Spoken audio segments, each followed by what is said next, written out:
Imagine a martial arts tournament that's not for a trophy or for money, but just to entertain the two most powerful beings in the entire cosmos. Yeah, we're talking about an exhibition where the audience, these two little Omni Kings, can literally snap their fingers and wipe out entire universes. This is the Xeno Expo. It starts out as a fun little game, and it ends with the threat of complete and total annihilation. But think about it. In a game designed for gods, what happens when losing doesn't just mean you go home empty-handed? What if the penalty is just being erased from existence? That is the terrifying reality that's bubbling right under the surface of this whole tournament. It all kicks off innocently enough with this Xeno Expo. And honestly, it's all Goku's fault. He set up this whole exhibition match basically because the future Omni King had never seen a martial arts tournament, and Goku thought, hey, that would be fun. So everyone thinks this is just a friendly competition. Or so they thought. So let's look at the lineup. On one side, we've got our guys from Universe 7, the totally unpredictable Majin Buu, the scholar-turned-warrior Gohan, and of course, Goku. And who are they fighting? Well, they're the champs from Universe 9, a mysterious trio of wolf-like fighters that we know absolutely nothing about. This is our first real look at what other universes have to offer. Now, the Grand Minister lays out the first rule, and it's simple but kind of chilling. He says the fighters have to be impressive. If the Omni Kings get bored, if they think the warriors are weak, they might just, poof, erase them. The entire event is basically riding on the mood of these two kids. No pressure, right? So, who are these guys from Universe 9? They're called the Trio of Danger. They're a team of brothers, and they are, without a doubt, the strongest and most feared fighters from their neck of the woods. They are here to make a very big, very violent statement. And the first match is up. Kicking off the whole expo, we've got Universe 7's Majin Buu, who, by the way, almost slept through the start, going up against the fast and cocky Basil from Universe 9. And man, what a fight. At first, Basil is just running circles around Buu, treating him like a giant pink punching bag. But then he makes a huge mistake. A stray energy blast nicks Buu's best friend, Mr. Satan.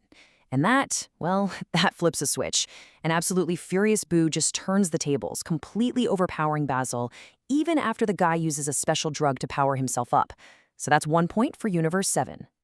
But here's where things get a little unsettling. The gods from Universe 7 realize something. They can't sense the energy of these new fighters at all. And if you can't gauge your opponent's strength, you're walking in blind. It makes this trio of danger a completely unpredictable threat. All right, next up is Gohan. It's been a while since he's had a really serious fight, so this is a big moment for him. And he's facing Lavender, another one of the brothers from the trio of danger. This fight gets nuts fast. Right away, Lavender hits Gohan with a poison mist that completely blinds him. But Gohan, he adapts brilliantly. He starts using his other senses to keep up. He even powers up to Super Saiyan to get an edge, but that has this awful side effect. It makes the poison spread through his body even faster. In the end, they both just collapse. The match is a draw. So the exhibition is a huge success. The fights are thrilling, and the Omni Kings are loving it. And the Grand Minister, seeing how happy they are, decides that this is the perfect moment to clarify a few things about the main event that this is all leading up to. And this, right here, is where everything changes. And then he just drops the bombshell, probably the single most terrifying sentence ever said at a martial arts tournament. The Grand Minister announces that in the real Tournament of Power, any universe that loses will be completely and permanently erased by the Omni Kings. Let's just sit with that for a second. Universal erasure doesn't mean you lose and go home. It means you, your planet, your galaxy, every single living thing in your entire universe, gone, wiped from existence in a flash. The only ones who survive are the angels. That's it. So, why would the Omni Kings do something so extreme? Well, the Grand Minister explains that they've already looked at all 12 universes and decided there's just too many of them.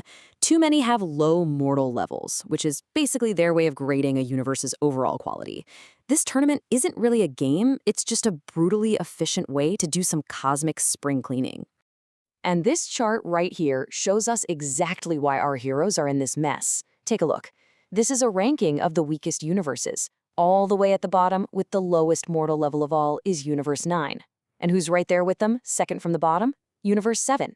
They were picked for this exhibition because they're seen as the two most expendable universes in existence. So you can imagine the shock that goes through the arena. The gods, the Kais, the fighters, everyone is just stunned, paralyzed by this horrifying news. The fun, casual vibe of the expo, it's gone, shattered. What started out as a show for a couple of gods has just turned into a prelude for a war of survival. Every single punch, every energy blast, every decision now carries the weight of oblivion. The game is officially over. But in the middle of all this shock and existential dread, there is one person who has a very different reaction.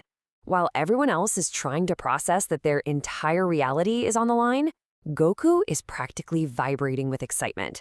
For him, higher stakes and stronger opponents isn't a threat. It's the most exciting thing he's ever heard. And so, completely unfazed by the fact that his universe could be wiped out, Goku just eagerly steps into the ring for the final match of the exhibition. The fate of trillions rests on his shoulders, and all he can think about is what an awesome fight this is going to be. And that leaves us with this huge, lingering question. When you're in a battle for your very existence, is Goku's laser focus on fighting a good thing, or is it a fatal flaw?